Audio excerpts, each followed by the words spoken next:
Bonjour, ici Bridget Carré pour CNET, en direct du CES 2013 et devant moi se trouvent les Lego Mindstorm F3. C'est la nouvelle génération de la gamme robotique de Lego, ils en ont beaucoup plus dans le ventre que la génération précédente. Non seulement chaque boîte vous donne 5 combinaisons différentes et leurs instructions, mais vous pourrez également combiner les boîtes pour obtenir jusqu'à 17 modèles différents. Il y a beaucoup d'instructions et beaucoup de possibilités. Chacune de ces créatures, de ces personnages que vous voyez ici, ne proviennent que d'un seul set. Les instructions contenues dans la boîte vous permettront d'en obtenir 5 et vous pourrez aller en chercher encore plus en ligne.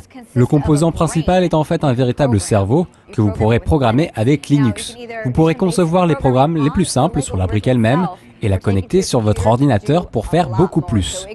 La programmation basique peut commencer dès 10 ans, et si vous êtes un amateur, l'appareil peut aller aussi loin que vous le désirez, vous pouvez même le hacker. Il dispose de capteurs, de moteurs. Les fonctionnalités à utiliser dépendent du modèle que vous construisez. Il y a ici différents personnages.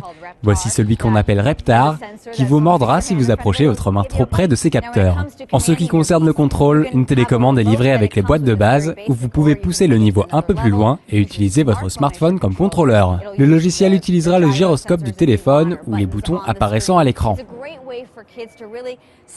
C'est une super manière de commencer à coder pour un enfant, ou si vous voulez vous y mettre et en apprendre un peu plus sur la programmation.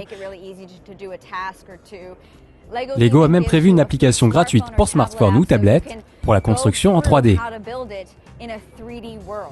Ces modèles apparaîtront sur le marché pendant la deuxième moitié de l'année pour environ 350 $. C'était Bridget Carey avec le first look de ces Lego Mindstorm F3 au CES 2013 pour CNET. En vidéo également sur Dailymotion YouTube et en podcast iTunes. Retrouvez-nous sur Facebook /CNET France et sur Twitter @CNET France.